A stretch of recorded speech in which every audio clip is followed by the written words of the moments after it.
Alrighty, Roo guys, here we go. I'm aware the shirt's a little bit too small, don't even worry about it. This was the most fantasy, sort of cobbledy outfit I could cobble together. Toss a coin to your witcher. You know how we like to keep things topical on this channel? Well, we're coming in hot with a 12-year-old film, Shrek 3, also known as Shrek the Third, and we're gonna fix it, son. I've got all my ideas written down here on my Generation 1 iPad. Let's go. Mirror, mirror, show her to me. Show me the princess. So first off the bat, we are going to call it Shrek 3, A Twist in Time. You'll see why, it'll make sense, don't even worry about it. So, things we're going to keep, well, we are going to go to Camelot still. But the original film went for more like an all-American high school sort of feel, but we're not doing any of that. We are going full Wizarding College.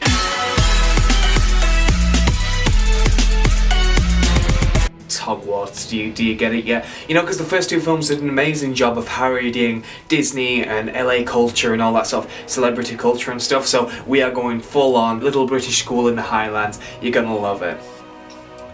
But then we're also going to throw in sort of shades of the wider Disney magical universe. You've got your Merlins and you've got your Merlins and you've got your...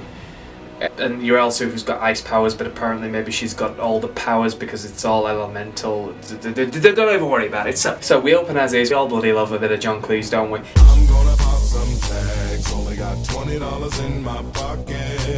But he's gotta go. We need an impetus. We need an inciting incident for this story. So John Cleese is out of there. Once we hit Camelot, we meet King Arthur. Justin Timberlake, he's back, baby. We're gonna get him back to voice King Arthur. And he is a massive nerd, right? Proper jam jar goggles. Shrek shows up and he's like, "Hey Arthur, you're the king now, hey." But Arthur's like, "Oh no, I couldn't possibly be I couldn't possibly be king till I finish all my studies. A king needs to know everything if they're to rule the kingdom, right?" Even though Shrek insists that he could just have the library literally brought to the castle, and Donkey makes some snide remarks about politicians not knowing everything anyway, so... But Arthur won't hear of it. He has started, he's worked his way up to get to this prestigious wizarding college. And he will not leave. He insists on sitting through his final year. The throne can wait. What choice do Shrek and Donkey have but to do the class with him to make sure that... But in this wizarding college, the final year of school is the most dangerous one yet. It's Tri-Wizard tournament levels of dangerous, alright? So Shrek and Donkey, they can't just bunk off for a year eating parfaits. They have to protect King Arthur. They have to protect him from bullies, from the school dance, from random dragons and trolls in the dungeon. And all this stuff, do you know what I mean? They've got to make sure that nothing happens to our boy, because he's going to be king. So, Shrek and Donkey sit in for the long haul. Look, okay, yeah, they're going to be protecting the kid and everything, but you know, this is classic Shrek and Donkey adventure, right? Except, it turns out Donkey is mistaken as the sort of chosen one. He is the ancestor of a long line of noble steeds who used to serve the royal family, and so he's roped into all those antics. So one of the professors at this prestigious wizarding college is Merlin, voiced by, you guessed it, your boy, your friend of mine, Christopher Lloyd.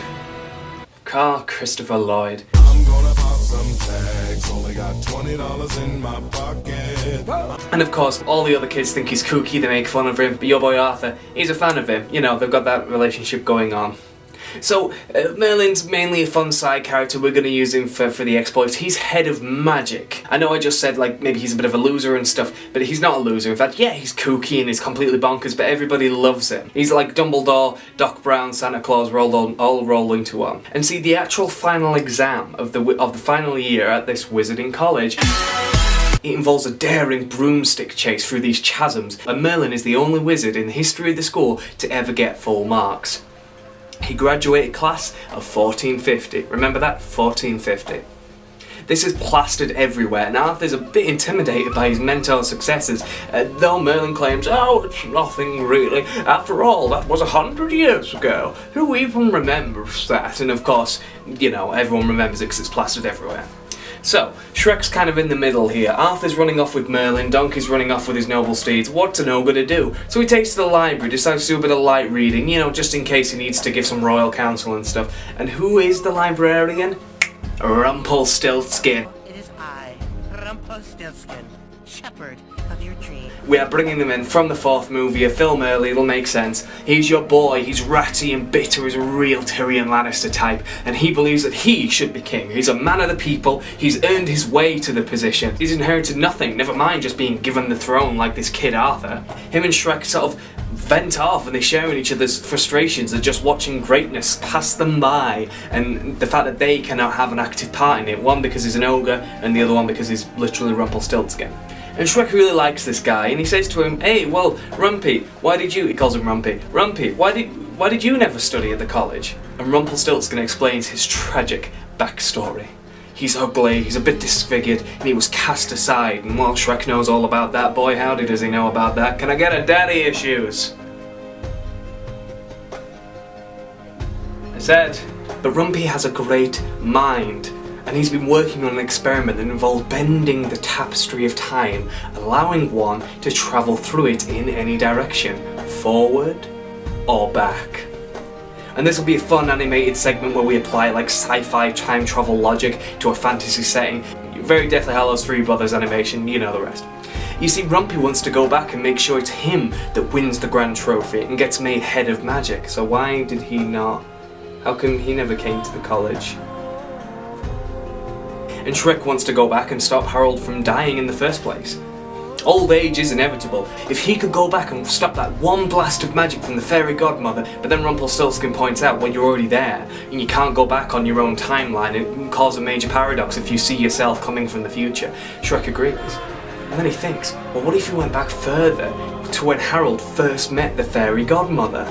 If he can stop her from making the deal with the fairy godmother, then he wouldn't be killed by it. He would owe her nothing. The plot with Prince Charming would have never happened, and she wouldn't end up killing him. Now, that being the case, he'd still be a frog, so he wouldn't have met Lillian. Rumpelstiltskin points out, well, he met the fairy godmother when he was a frog, right? And has to be turned into a man to meet Lillian. And that's what she used to hang over him. Well, if he never met her, then he'd still be a frog, and Fiona would never be born, and then you guys would never be here. But Shrek rage quits. He's like, fine, don't worry about it, I'll figure something out. Yeah, and then at some point in the script, Shrek will decide that he just wants to go back in time to before any of this immediate stuff happened, and kind of stop that from happening. He says to Rumpelstiltskin and says, what do you need for this crazy plan? And Rumpy points out he needs a very specific list of things that might well take a year to collect. And Shrek spends the rest of that year gathering up things from different parts of the school. Charms, astrology, potions, the works. Meanwhile, Arthur wants to ace his final exam, but he's constantly bullied and harassed by Lancelot and the other boys. We don't tell the other boys, though. But Merlin sees how down this makes him and vows to be his mentor. He's going to be his coach. After all, he won the great broomstick race of 1450 with full marks.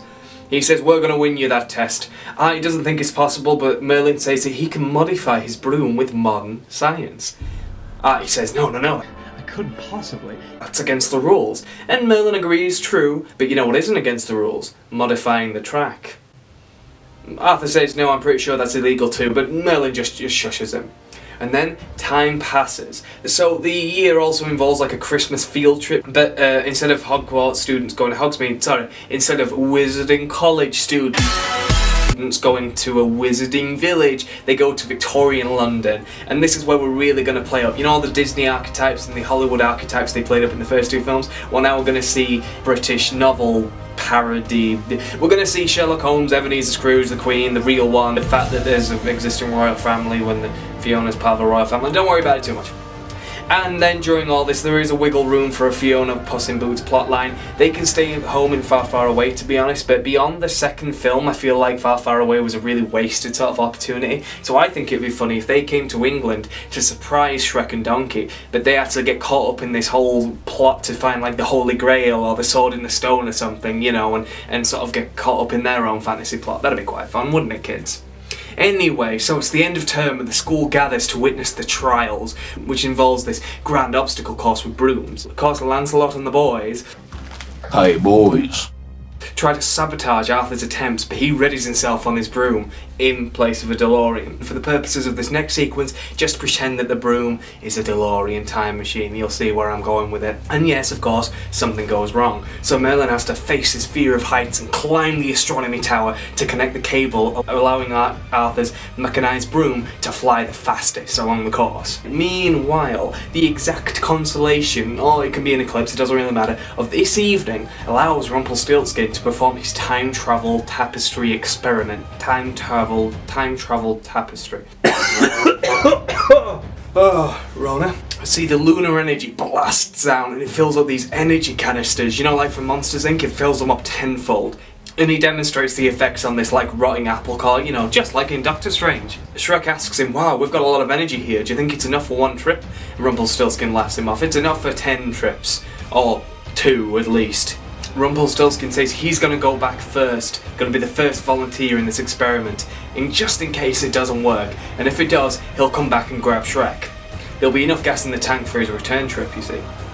So the two experiments are happening in tandem. You've got the broomstick racing, you've got the time travel stuff. And just as the eclipse crosses, Merlin heroically connects the wire and allows Arthur to almost crush the finish line. Shrek hits the dial and Rumpel is sent back in time. The lightning clap from the experiment knocks Arthur clean off his broom, sending him flying off the course. In the darkness of the eclipse, okay, it's an eclipse now, in the darkness of the eclipse, there's chaos. And when it resumes, Donkey and Merlin run to check on him. Donkey and Merlin run in to check on him. But he begins fading away. Merlin, I don't feel so good. You know what's happening. Merlin looks around. Random members of the audience are fading away. And when Donkey asks, wait, what's happening? Merlin explains that they're all being erased. Erased from time. In the lab, Shrek awaits Rumpelstiltskin, who does not return. His whole world gets messed up around him and he looks out on the disappearing school. He says, no, this is all wrong. Donkey bursts into the room and explains what happened. Shrek says he knows. And they have this desperate standoff. Donkey says, you what? You trusted Rumpelstiltskin? And Shrek says, look, I messed up, okay? There, I messed up. I trusted that Rumpelstiltskin and he screwed me over and now I'm gonna fix it. Donkey says, how? Shrek explains that we have this other helmet that's linked with a canister. He's gonna follow him through time and get him to fix this. Donkey thinks it's dangerous, says, come on Shrek, just follow me out, we've gotta help the others. Shrek says, I'll follow you out. But as soon as Donkey leaves, Shrek locks the door behind him.